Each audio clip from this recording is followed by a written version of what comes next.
This is CBC Here and Now.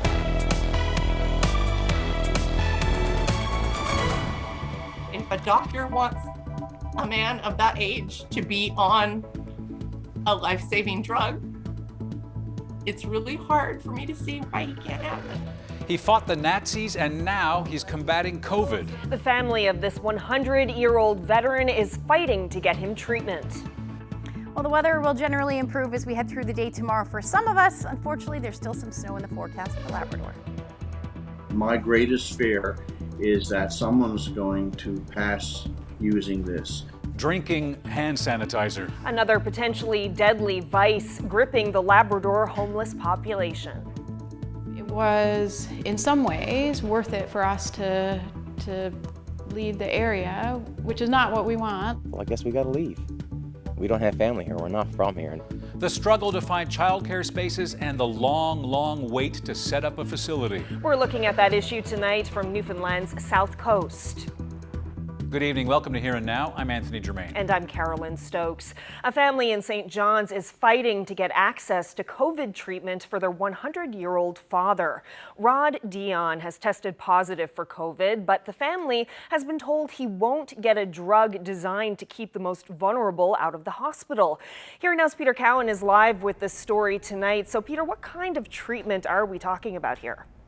Yeah, Carolyn, the drug is called Paxlovid. It's had some great results in keeping people with COVID-19 out of hospital as long as they get it early on. Even though he wants it, his family and his primary care provider all want him to get it. The system has said no for one reason. And I took part in D-Day. It was tough. You might know Rod Dion for the battle he fought almost 80 years ago in Europe. He's a proud veteran, out every Remembrance Day selling poppies. Now he's 100 years old and facing a new battle. He found out this morning he has COVID-19. He's okay right now. I think he's a bit worried, but he's okay. We're monitoring him carefully. He has 3 doses of a COVID vaccine. That helps protect him from the disease, but it's also why he can't get Paxlovid. When his nurse practitioner applied, the answer was no. Even with his advanced age and lung condition, he didn't qualify because he's had 3 doses. And by a common sense standard, I would think that if a doctor wants a man of that age to be on a life-saving drug, it's really hard for me to see why he can't have it. The drug has been in limited supply. In January, Newfoundland and Labrador received enough to treat just 500 people. At the time, Dr. Peter Daly, an infectious disease doctor for Eastern Health, said the drug was studied on unvaccinated, and that was the focus. Those that choose against vaccination are the ones that are filling our hospitals and filling our ICUs. And so this drug was at least initially studied in this group being the highest risk group. Dion's nurse practitioner works for Catalyst Health. The head of that company says the province needs to change the rules to allow more judgment from healthcare professionals. We want to make sure that we are in the interest of supporting the public health system and primary care providers, that we really put some emphasis back to the physicians and the nurse practitioners who are providing this primary care and do know a little more of the nuances around these patients. Some other provinces do have looser requirements. For example, if he was in Ontario, his family says he'd likely qualify. Now, if the rules are going to change, the time is ticking for Rod Dion. The drug has to be given within 5 days of him testing positive. Reporting live in the newsroom, I'm Peter Cowan for Here and Now. Now, staying with COVID, most Canadian provinces provide free rapid tests to the public, but Newfoundland and Labrador is in the minority. It's just not done here. More than 30 community organizations and healthcare providers are calling on the government to change that, saying vulnerable populations are being left behind. The CBC's Meg Roberts has more. If you're struggling to put food on the table, is $50 for a box of rapid tests realistic? That's what 34 community organizations are asking the provincial government. They want to see the price tag removed from these testing kits. The St. John Status of Women Council has sent a letter to the province outlining the consequences for people who cannot afford rapid tests. And it's got recommendations for how to best distribute those devices. Newfoundland and Labrador is one of 3 provinces that does not offer rapid tests for free. especially with the increased cost of living. People are making decisions between transportation, food, rent, heat, and purchasing rapid tests. And we believe that it's the government's responsibility to make rapid tests free, accessible, and that there's a sustainable supply for people who need them most. Right now, the Women's Council gets free tests for their clients through the Red Cross.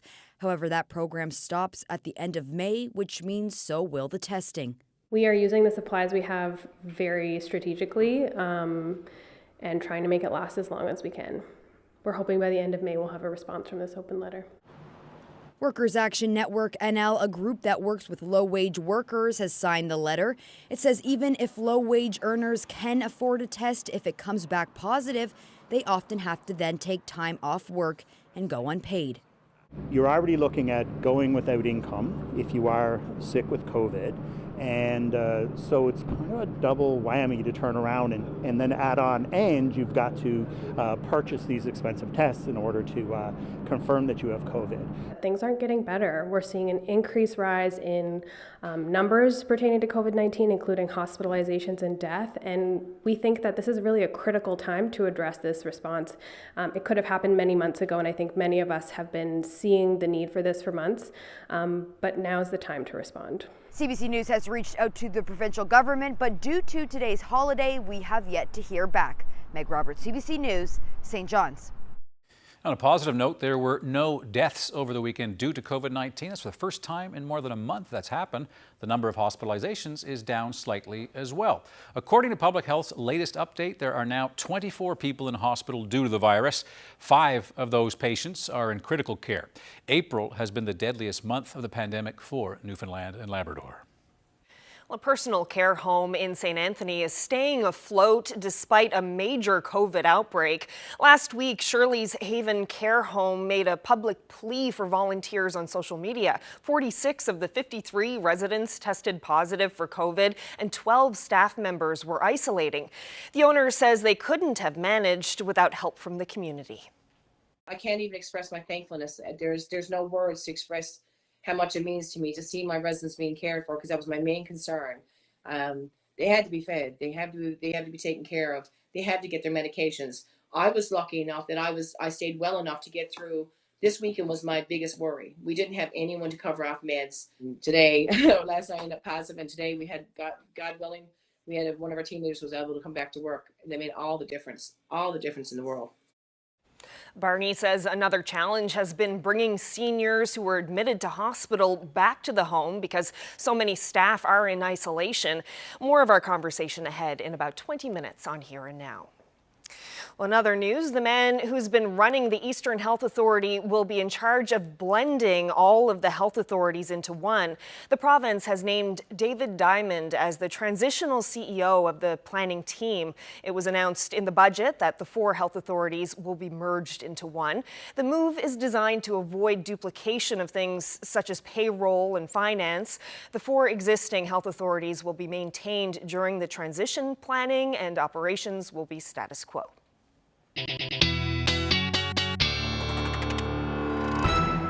Well, some areas across the province saw a pretty beautiful day thanks to a nice ridge of high pressure, but that ridge of high pressure and that clockwise rotation meant a lot of areas, particularly along the coast, saw that onshore flow, and rain, drizzle, and fog was really the story today. Now, a little bit of a break in the cloud cover earlier this afternoon for Bonavista North, but other than that, the most beautiful weather was down along the southwest. And we got that big jet stream in place, some cooler weather through central areas of Canada, but that jet stream also playing in why we're seeing some nice weather for the west coast of the island as well. So there you can see Winnipeg -4, should feel like 14 degrees about this time of year. And then we've got those temperatures much cooler along coastal areas as well.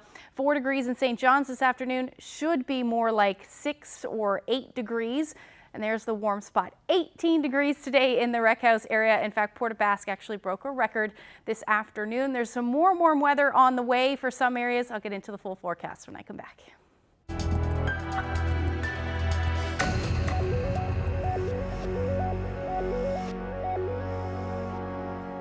We are continuing our coverage tonight on the issues afflicting homeless people in Happy Valley Goose Bay. Now, as the spring thaw begins, cold weather is no longer the main concern, but there is a new potentially deadly vice that's gripping the population, and it's led to serious concerns for people who work with the vulnerable in Labrador. Here now is Ariana Kellen has our story, but first a warning, the details in this story may be disturbing to some of you. You would be hard-pressed to find a public building without one of these nowadays. Hand sanitizer, high in alcohol and other chemicals to keep germs at bay. This product here has 70% ethanol. This one has 62% alcohol, and both come with warnings not to ingest it. At the Housing Hub, there are clients with addictions to alcohol, drugs, or both. Jeff Matthews is the coordinator of the shelter. Usually we have our sanitizer right by the front door as you come in. And we noticed that we had to start replacing that quite often, like multiple times, sometimes throughout the day. So we started kind of wondering, could possibly the clients be ingesting it? Matthews soon learned that clients were drinking it. This step up to include hand sanitizer, a product that's easy to access in larger amounts, is frightening for those who work to keep the homeless population safe. It's very concerning. The effects of hand sanitizer are also being seen at the Labrador Inn. This video was taken earlier this month, demonstrating the near instantaneous effect the disinfectant had on a client of the shelter. We've actually had people who have been spitting blood profusely, bleeding from their ears, as well as their eyes. Their whole demeanor changes. Bottles like these are regularly collected at the shelter. Some of the more common ones, this is just a regular bottle of water. However, I don't know if you can see, it's almost like a gel. Dormady says the Labrador Inn has called for an ambulance more than a dozen times over the last several weeks for sanitizer cases, including 5 times this weekend alone. So it does seem to be something that's more common and more prevalent now, yes, indeed. The regional officer of health says it's crucial to address the root causes behind homelessness and addiction. You can't kind of ignore what's happening acutely and more urgently, but it's really important to speak to what's contributing to these unfortunate situations. Back at the Labrador Inn, Dormady hopes that longer-term solutions are brought in quickly. My greatest fear is that someone's going to pass using this. Ariana Kellen, CBC News, St. John's.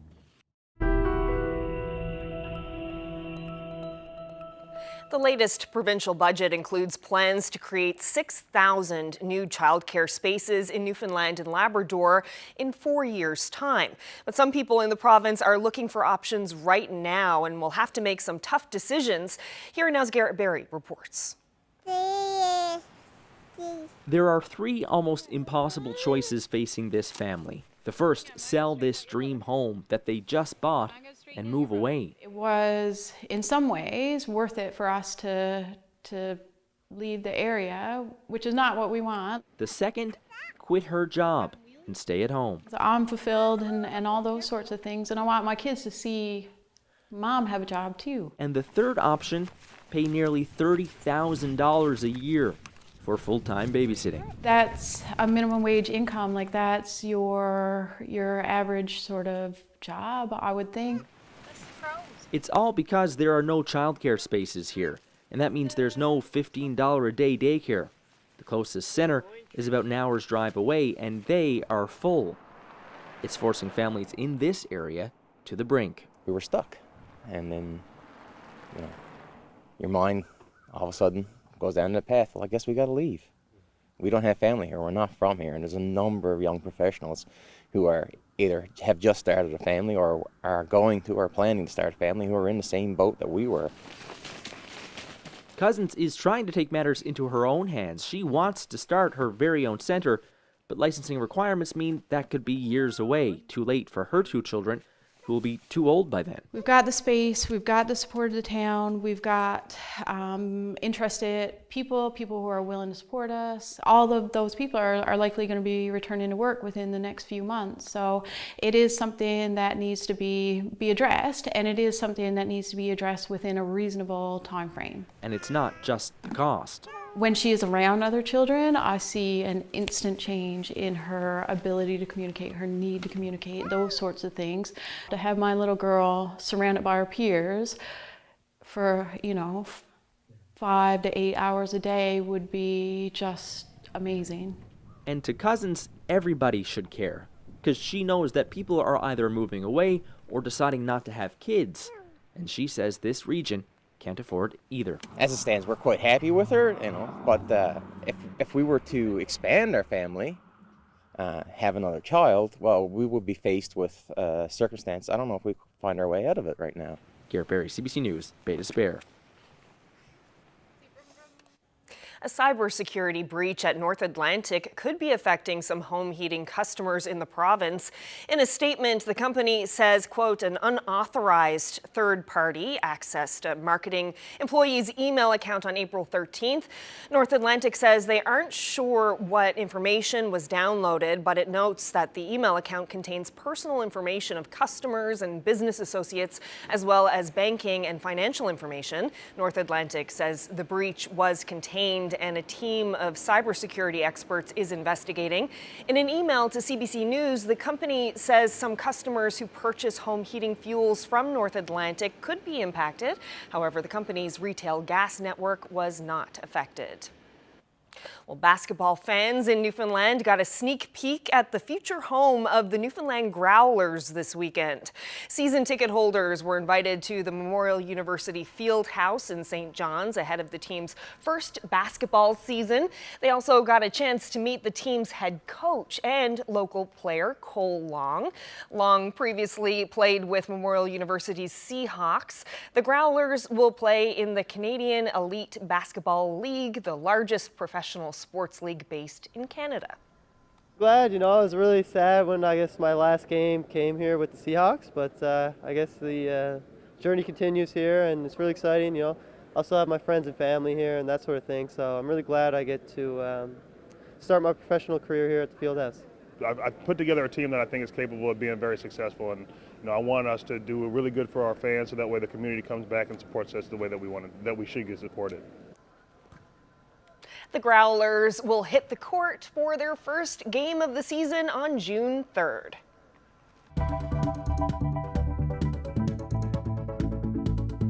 Well, some of the warmest temperatures this week will be for western areas of the island, but there is a little bit of a warm up for other areas. I'll have the full forecast coming up.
This weather update is brought to you by the Healthcare Foundation Home Lottery. Early bird deadline is midnight, Friday, May 6th. Order tickets now at hcfhomelottery.ca.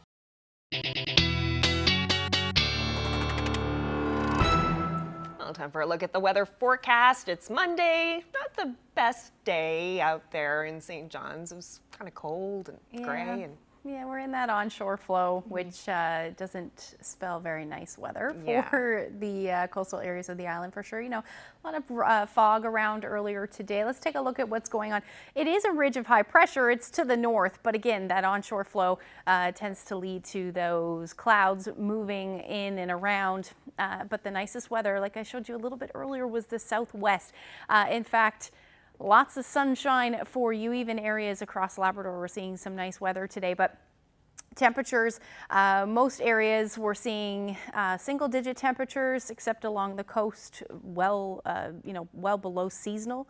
And then 18 degrees in the Rec House area. That is actually the warmest temperature that anybody has recorded on in the province so far this year. And Portabass showing 14 degrees, but it is actually 15.7 was the daytime high, and that's the new official record for this day. Now, taking a look at the current temperatures, they've dropped just a little bit, still sitting at 2 degrees in St. John's. Temperatures up across Labrador as well. Not too bad, 7 degrees in Cartwright right now, 6 in Happy Valley Goose Bay. So taking a look at the satellite radar, we do have some fog that's working its way in. All that low cloud there on offshore is what's going to move in as we head through the night tonight. Showing you the fog forecast. It should get thicker, the fog will, as we head through the night tonight, really all along coastal areas of the island, as well as portions of Labrador as well. That will generally continue through tomorrow, mainly for the northern areas of the Avalon. Same thing for those northeast facing coasts for the island, and then even areas along the northern peninsula may see some fog patches. And this will generally stick around as we continue to see that northeast flow in some areas, really right until Thursday morning, it looks like at this point. So overnight tonight, expect temperatures to dip into the 0 to about 3 degree range for a good chunk of the island. Winds not overly impressive, northeasterlies between 20 to 40 kilometers per hour. Again, likely seeing some clear skies, or at least partly cloudy skies down through the southwest. Portabass will sit around 2 degrees overnight tonight. Showers will move in for Lab City, same thing for Nain. And then that will change over to snow as we head through the day tomorrow. Some of that colder air moving in will turn from southwesterlies to more northerly component winds, and that's when we'll see that transition through to snow. And you can see that pretty much up across Labrador, northern Labrador. Central areas will likely stay as rain for the first part anyway, and then eventually you'll see some rain or snow in the mix through the afternoon. Now, most of the island should actually see some increasingly nice weather as the day goes on. We see a little bit of a wind shift, particularly for the south, but then your temperatures are going to drop because we're going to start to see that onshore flow for you as this trough of low pressure moves through. Now, as we get into the evening hours, we are looking at that chance of some showers. Temperatures dipping for southeastern Labrador, so you're going to see that transition potentially to the risk of some freezing drizzle or freezing rain into the evening hours. It shouldn't accumulate too much, but that risk certainly still there as you see those temperatures. Generally unsettled weather, increasing cloud again as we head into Wednesday. So temperatures through the day tomorrow, again, cooler than what they should be, sitting around 5 degrees for St. John's. Those winds will be out of the northeast again between 20 to 40 kilometers per hour. Have 11 degrees in for Marystown. And as you head towards central, looking a lot nicer weather-wise, 9 degrees for Gander. 10 in Grand Falls, Windsor. And again, showers in the first half of the day. You should see some sun as the day goes on. Your wind shifting for the south, so a little bit cooler through the day for you. Further inland you get, and towards the west coast, much nicer, between 11 and 12 degrees. Not a whole lot of wind to speak of. Those temperatures will be in the single digits between 3 to 7 degrees for Cartwright and Mary's Harbour. And then there's where all the messy weather is. So you're not looking at too much in the way of accumulation, but unfortunately this messy weather will stick around for you across the big land. I'll have those details when I come back.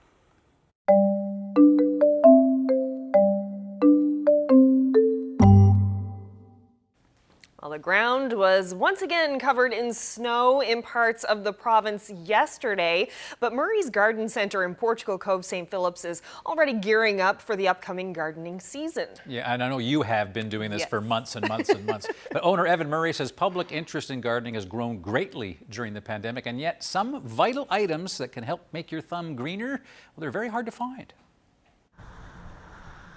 As the pandemic emerged back in March of 2020, we didn't really understand how we'd be able to sell products or let customers into the garden center to be able to browse our flowers and our selections. So for us, we didn't see much of a pathway to sales that year. We began to reduce our scale in orders that we'd normally place.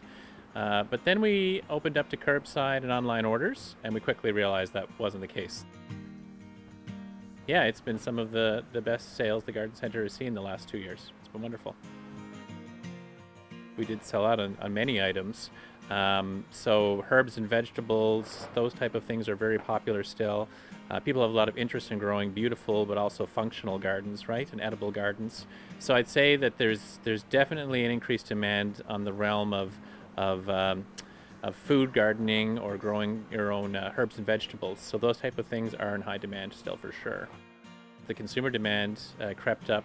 The supply became scarcer and scarcer. So in many cases, we were required to place orders many, many months, if not even a year in advance, to secure that supply for the upcoming season. And that included everything from our plugs to our hardware to our seeds. You had to secure that supply as soon as possible. And still, those supply lines are challenged right now. This time of the year is the right time to be planning and thinking ahead to when we get to those warmer weeks, we're ready to roll things out basically, right? So in some cases you are starting seed now for sure in certain cases, so you're planning ahead to make sure you've got those transplants ready to roll out as soon as the warmer weather arrives. And also thinking about the configuration of your garden, how do you want to lay it out? So there's lots of opportunity to make a plan for the garden now and to work on securing your materials and supplies so that as soon as we get to those warmer months, we're ready to go.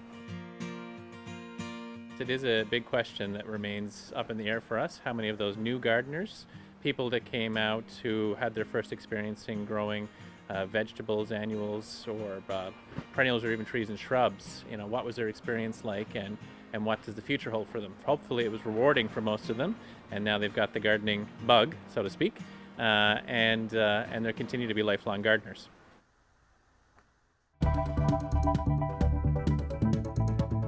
I can't even express my thankfulness. There's no words to express how much it means to me to see my residents being cared for, because that was my main concern. The community comes to the rescue when a COVID outbreak overwhelms a personal care home in St. Anthony. Don't go away.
Well, the owner of a personal care home on the Northern Peninsula put out a public plea last week on Facebook looking for people to help care for their residents. There were 40 positive cases at Shirley's Haven personal care home in St. Anthony. More than half of the staff were sick or isolating, and they were desperate for volunteers. Kim Barney is the owner of that care home, and I've reached her in St. Anthony. Thanks so much for being here. Hi, thanks for having me. So first of all, how are you holding up? I was pretty good until last night, and I got COVID. I'm another one of the statistics of this outbreak, so I'm doing okay. I just got a stuffy nose and a sore throat, but I'm holding up well. Good to hear. And what is the situation there at the home right now? How many residents there have COVID? How many of the staff are off work because of the virus? Right now, well, we don't know how many have recovered yet. We're waiting to get the new line list today. But as of last week, we had 46 that were affected with COVID. We had 3 that came back negative, and we had a number of people that had recovered before in February month. Then we would have had our last outbreak. So have any of the staff that were off returned to work today? Yes, I have 2 on Friday night came back to work, and another girl on Saturday, and today now 2 other workers back to work. So they're starting to come back gradually. They got to come back after the 7-day isolation. They have to do the 7-day isolation regardless. And so how are you managing things now? Are you kind of out of that critical red zone that you seemed to be in last week? We are, but only because of the support of the community. The community health nurses have been rock solid. I've never had so much support. The people in the community have come forward with meals. Right now we're down 2 cooks. So we had a cook assistant who was able to come and assist the weekend, but that's not her normal role. We won't have a cook, I don't think, back until Friday, as far as I know. So I've had lots of people, actually, just before you called, someone else called, Kim, we want to contribute to a meal. I said, God love them. I've never seen such support in my lifetime. We got most of our meals covered, I think, up till Thursday. And the volunteers, the people in the community have come in and helped get do resident care. They've gotten ready and helped strip out beds. The hospital came up and the hospital cleaning staff came up, cleaned my home right through for me on Saturday because we couldn't do it. Like Friday passed, there was myself and my girl who's normally a laundry girl and my maintenance guy and a cook assistant. And there's usually 9 here in house per day. The public appeal that you put on Facebook seems to have worked, which is interesting because I would imagine that it would be rather a tough sell to get volunteers to risk infection themselves during the outbreak to come into the home to help out. But despite that, lots of people, it sounds like, are helping you. They are. Now there's a few that didn't already have COVID, but there's a lot that's already have it and is recovered. So they felt comfortable coming into the home. Plus, the biggest thing everyone says, these are the people that contribute to this community for years. These are the people that there are forefathers that we're following in their footsteps. I mean, they said, why can't we help? I mean, I had a lady call today. She said, I'd be down there, but I'm afraid of COVID. But she said, I'm going to pack up and make all kinds of muffins and that for lunchtime, nighttime lunches. I said, that's wonderful. I mean, you can't ask for any better than that. I mean, it's just, and the outpouring of support is just crazy. Like, I don't know a lot of people here. I didn't grow up in this area. My staff know them and my residents. As soon as you tell them, oh, that's such and such's daughter, or that's such and such's family. And it's just, I can't even express my thankfulness. There's no words to express how much it means to me to see my residents being cared for, because that was my main concern. They had to be fed. They have to be taken care of. They had to get their medications. I was lucky enough that I stayed well enough to get through. This weekend was my biggest worry. We didn't have anyone to cover off meds. And I worked ever since last Sunday straight through until I got off last night. And it must be such a worry to have COVID in the home like that. Seniors are among the most vulnerable to COVID-19. Can you talk about how the residents are doing in terms of the severity of sickness? Did anyone have to go to hospital or anything like that? We sent 3 in total to hospital. 2 were admitted, and they need to go. When I seen them on Monday morning, myself and my manager Daisy, as soon as we assessed the situation, I immediately called the ambulance and sent one right away. And then the next one started getting sick. We sent them. They're coming back today, hopefully. The challenges we're having with getting them back now is where Daisy's off and I'm off. We usually have to go pick them up. So like I told them, we can take them back, but the ambulance is going to have to bring them back. We don't have anyone to physically go down and pick them up anymore because us who can go and transport them are all in isolation. I'm thinking we're pretty much over the hump. I'm hoping and praying. It all depends now. Our last 3 negatives, if they can get through this when we all come out of outbreak, then we've conquered it. I hope, at least for 90 days. Well, Kim Barney, thank you so much for this. I'm glad to hear that you're out of that critical zone now, and I hope you feel better soon as well. Thank you so much. Thank you very much. A great optimistic story about COVID. But a clarification for you, though, the photo that we showed you was of the Shirley's Haven Personal Care Home in Catalina, but the outbreak that was part of Carolyn's interview, that is at the location in St. Anthony. But staying with COVID, the federal government is easing some public health measures for international travel starting today. Fully vaccinated travelers will no longer be required to provide a quarantine plan when they arrive in Canada, and unvaccinated or partially vaccinated kids aged between 5 and 11, well, they no longer have to take a COVID-19 test to re-enter the country. Now, that's if they are accompanied by a fully vaccinated parent or guardian. But mandatory masking on planes and trains, that's still required.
The gunman responsible for the murders of 22 people in Nova Scotia 2 years ago made no secret of the equipment that he was assembling, and that included a deceptively authentic replica of a police car. Blair Rhodes has more from the inquiry. A commission investigating the murders found that the gunman started researching things like police paraphernalia as far back as January 2018. The replica car he drove on that deadly weekend was purchased at a surplus auction in July 2019. It was a former police car, a white Ford Taurus, but it had been stripped. No decals. Okay. No decals. All cars that we sell there have no decals. Max Laboratory ran the surplus yard that sold the car. He's personally stripped the vehicles of all their markings, wadding up the old decals in a ball and throwing them in the garbage. He was asked whether it was possible to salvage the car markings from his facility. To your knowledge, did the perpetrator obtain the pieces of decal? No, I have from no knowledge of that at all. Okay. And so it's not a situation where you provided the perpetrator No. any decals or parts of decals? Okay. No. The gunman had a Portapic neighbor fabricate some of the decals for him, but it's still not clear where he got the bright multicolored stripes that adorn the doors. As for the other pieces, he searched websites like Amazon and eBay to buy equipment including roof lights and the partition that separates the front and back seats of a cruiser. Some of it he'd have shipped to a friend's home in Maine, and then he'd smuggle it across the border. The gunman would show off photos of his restoration work. He was building the RCMP car for parades for the falling down cops of New Brunswick.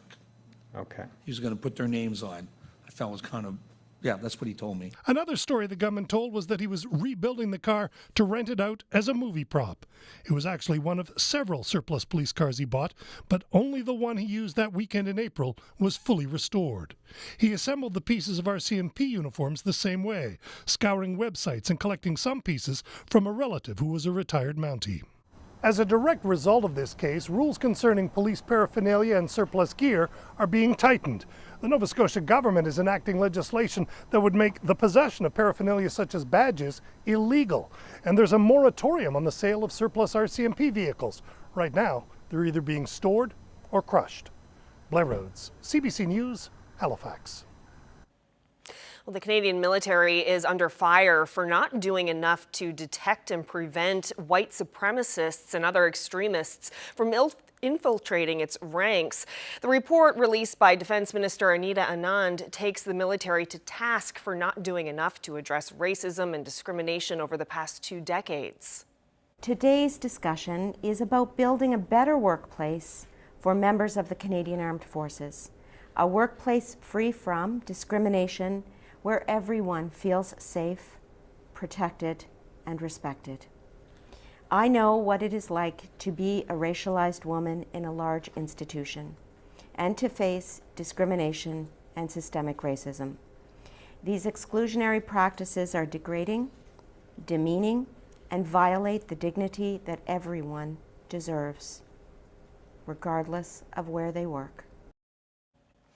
Well, the report says the military must act on hundreds of recommendations made in a series of studies and reviews over the past 20 years.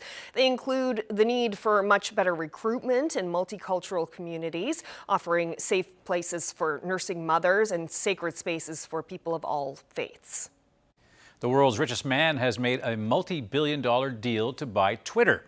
Elon Musk, the man behind the Tesla automobile and the SpaceX rockets and spacecraft, offered $44 billion US to buy Twitter, the news and social media sharing site. Carolyn, I did the math. That's $360 million per character of a tweet.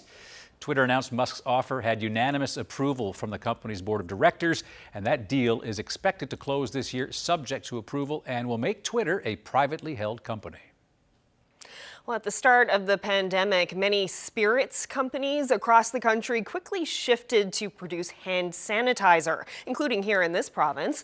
But now distilleries in BC say they're being told by the province to stop production because the demand is no longer there. The CBC's Janella Hamilton has reaction from some businesses. Steep it, cook it for about an hour. Clay Potter's the co-owner of Moon Underwater Distillery in Victoria. one of the BC distilleries that began producing hand sanitizer when the need was immense and supply uncertain. It took a bit of trial and error to learn how to make it properly and to get it tested. It took time and money to help keep Canadians safe, actions the government had endorsed. He invested in ingredients and equipment and planned to keep making it for customers until the province said earlier this month to stop because of limited demand, giving distillers the next 2 weeks to end production. We'll probably make as much as we can before the deadline's up. Selling sanitizer won't make him rich, but he says it still makes a difference after business took a major hit during the pandemic. We had a lot of beer that went stale, and we still haven't quite recovered. And for us, rather than dumping it, we've been distilling it into sanitizer. The sanitizer is made under the temporary go-ahead of BC's Liquor and Cannabis Regulation Branch, the same agency now telling distillers they have until November to sell or donate the rest of their sanitizer. A huge chunk of those distilleries that cut off like a full arm to supply their communities to help out in a time of need. And not only did they not get help for it, but now they're effectively double paying for it because they've got this product which could maybe help them recoup some of that cost. He says trust has been broken since the province alluded to supporting distillers when the industry was called on to help. Instead, Canada purchased sanitizer from overseas. After all of that, provincial and federal governments go out and buy cheap internationally made hand sanitizer and bypass the ones that have had their back. That's a slap in the face. And because the market was flooded with imported sanitizer, he says some BC distilleries are left with stockpiles of what they made. The province says it will consult with businesses and may grant an extension. Janella Hamilton, CBC News, Vancouver. Well, Beijing started a mass testing campaign for COVID-19 today. It's the latest move in China's zero COVID strategy. Testing is taking place in the Chaoyang district, the city's most populated district, and home to more than 3 million people. Residents and people who work there will be tested 3 times over the next 5 days. The announcement sparked panic buying of vegetables, meat, and toilet paper. Yesterday, China reported more than 20,000 new community-transmitted infections. To France now, where there is a sense of relief and resignation across the country following yesterday's presidential election. Emmanuel Macron has been re-elected, which has left many voters resigned to another term of the status quo. But much of the electorate is relieved at the defeat of far-right candidate Marine Le Pen, despite a low voter turnout and her best showing ever.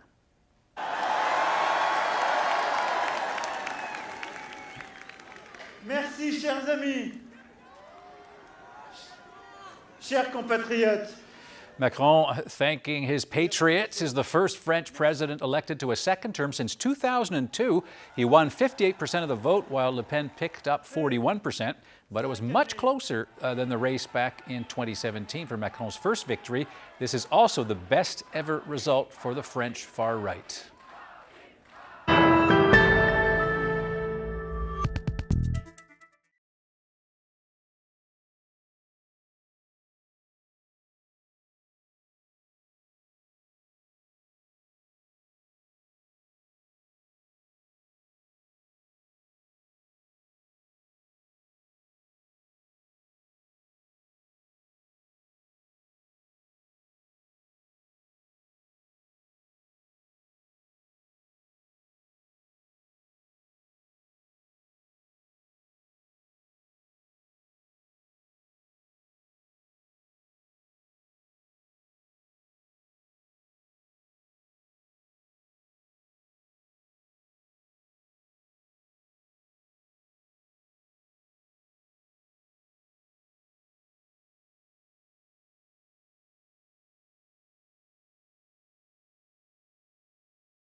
Welcome back. Well, Nova Scotia, lambing season is officially over. It's a sign of spring. Yes, lambing is the time of year when those adorable, fluffy baby lambs are being born. And the CBC's Colleen Jones went out with a shepherd tending her growing flock, and it turns out even sheep like wool sweaters.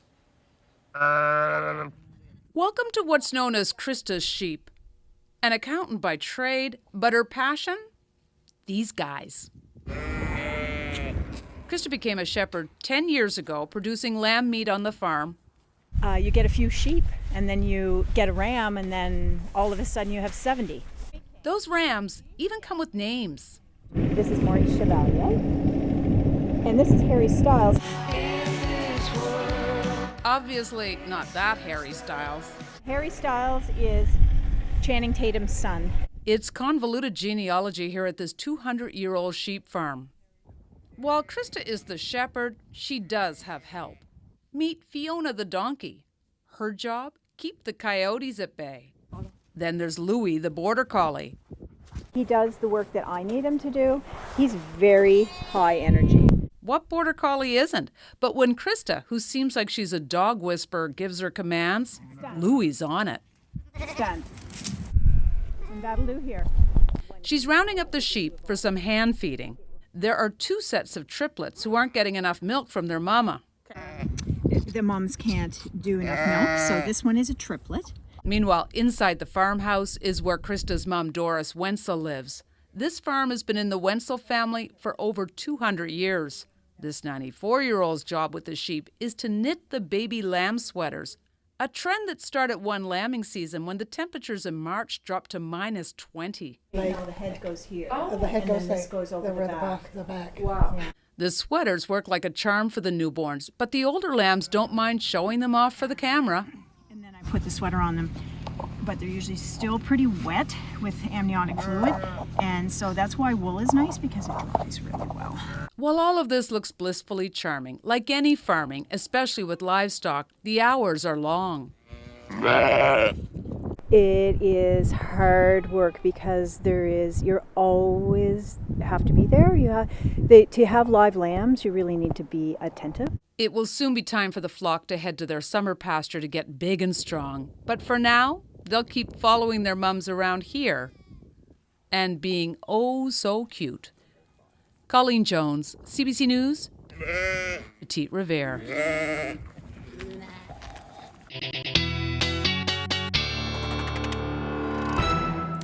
A lamb in a wool sweater. My day is complete. The use of those bags. It's adorable. So cute. It was. Yeah, love those stories. So let's look at the weather. Probably need lots of wool sweaters over the next little while. Yeah, in some areas for sure, especially up across Labrador. Temperatures, cooling down. Lots more snow in the forecast for you, or I should say there is snow in the forecast for you. But let's take a look at what's going on. So this is Tuesday evening, and then heading in through the day on Wednesday, we're going to see some unsettled conditions for a good chunk of the island as we see some showers move through, and then we're looking at some snow up across Labrador as well, mainly from the west through to the north, central areas and coastal areas, particularly the southeast. You're looking at a rain-snow mix, or at least you're right on that line right through the day on Wednesday. That may dip a little bit further, so likely going to transition through to snow later on in the day and the evening hours and overnight hours for you. Otherwise, the showers will continue for a good chunk of the island, and even more so as we head through the overnight. So temperatures on Wednesday are going to stay in the double digits, just barely, between 10 to 11 degrees through central. A little bit cooler as you head towards the west coast. That's where we're going to see some showers, and then up across the northern peninsula as well. South and east of that will likely stay dry, but we're still looking at that onshore flow. So at least some fog patches through the first half of the day on Wednesday. We'll likely see that lift as the day goes on. 6 degrees will be the afternoon high in St. John's. Now, as we head through Wednesday evening into Thursday, we're getting into that blocking pattern again. So this area of low pressure is going to stick around right through the day on Thursday. Continue with that potential for some snow now for southeastern portions of Labrador. It may extend as far south as the northern peninsula. Going to keep an eye on that one. Whatever does fall shouldn't amount to much, but that risk certainly still there, at least in the first half of the day. And then that moves back and then it'll likely be showers. So it is looking fairly unsettled. Higher elevations may pick up a few flurries as well, and that's just because temperatures will be a little bit cooler for you on the northern peninsula.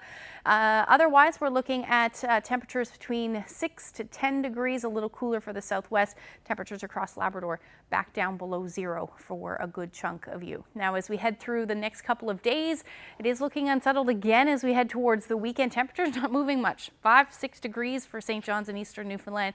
Now for central, you're looking at your temperatures getting closer to the double digits, and then same thing for western Newfoundland. Unfortunately, unsettled it looks like right through the weekend with some flurries in the mix for you along the west coast. And then for eastern Labrador, you're looking at flurries as well right through the weekend. And then same thing for western Labrador, your temperatures will warm up above 0 by the time we get there. Take a look at this shot. It's from Ladle Cove this time. Flat calm at the cabin. Heather shared that great shot with us. And if you have any weather photos, send them to nophotos@cbc.ca. Love that. Love the name Ladle Cove. Right? Yeah. Great. Makes you want to do a cannonball right off the edge of that. Absolutely. A great shot. Thanks for that, Heather. Very nice. Well, that's it for this Monday edition of Here and Now. Thanks so much for spending part of your evening with us. We'll see you tomorrow. Good night.